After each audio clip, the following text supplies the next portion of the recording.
Don Johnson turned down the iconic 80s movie that made Kevin Costner a superstar.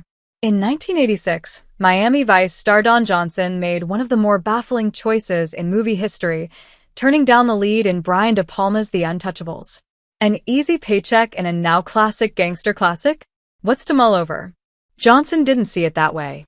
Already tied to cops and robbers plots and glitzy high-budget productions on one of the most expensive shows of the time, the last thing he desired was to repeat himself and acquire a reputation as a one-trick pony.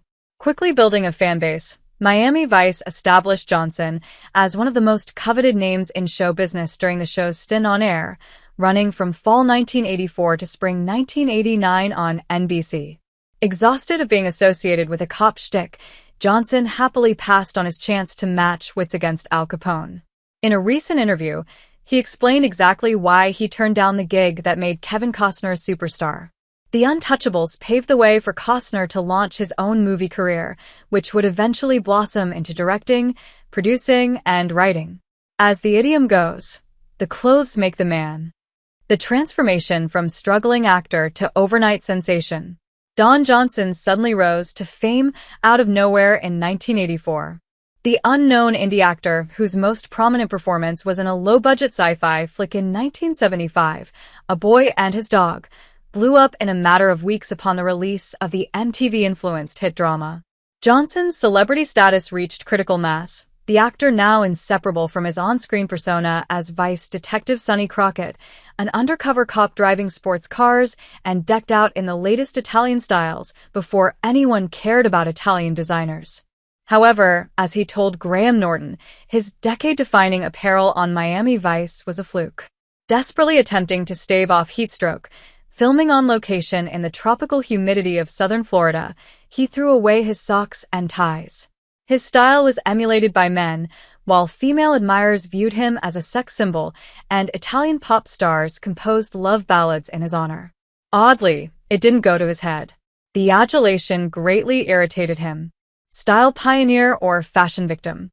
Fearing success swelling his ego and the lifestyle eroding his work ethic, by 1986, he had come to the conclusion that he could no longer be identified solely as the cop in fancy suits shooting smugglers. In practical terms, that meant his days as a gruff cop cruising in a sports car were over. When director Brian De Palma came calling, offering him the lead role in the upcoming Untouchables adaptation, based on a long-forgotten TV series from the 50s, Johnson didn't give it much thought. He felt the Elliot Ness character would be boring and not allow him to grow as an actor, loathing playing another pretty boy police officer, unimpressed with the bombastic script. He explored his thought process on Mark Maron's WTF podcast in March 2025. The working script De Palma delivered seemed flat, posing no challenge. The concept at first glance, just more dress up. He didn't know that Robert De Niro was going to be in The Untouchables, or he would have jumped aboard happily what became one of the most compelling crime films of the decade. Costner, then a journeyman actor with limited credits on his CV, what would have been his breakout role in The Big Chill axed in the editing stage in its entirety got a call. We should note, the film was marketed on the name power of the supporting actors, Sean Connery and Robert De Niro. Johnson isn't as crazy as he sounds. The early script allegedly passed around to Michael Douglas, Gene Hackman, Harrison Ford, and Mickey Rourke, with no takers. Costner got phenomenally lucky. As we now know, he astutely picked up the gig no one wanted, kicking off a professional hot streak. There is life after Vice.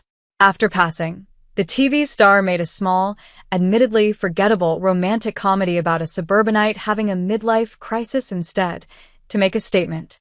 It flopped, the heartthrob losing out on his chance to be a blockbuster leading man to star in Sweetheart's Dance in 1988, co-starring Jeff Daniels and Susan Sarandon. Subsequent films were typically goofball comedies, including one with Costner called Tin Cup. Ironically, looking to avoid typecasting, Johnson would return to patrolling the streets in a sports car in 1996. He once again took residence in the Friday night time slot as Inspector Nash Bridges in the show of the same name.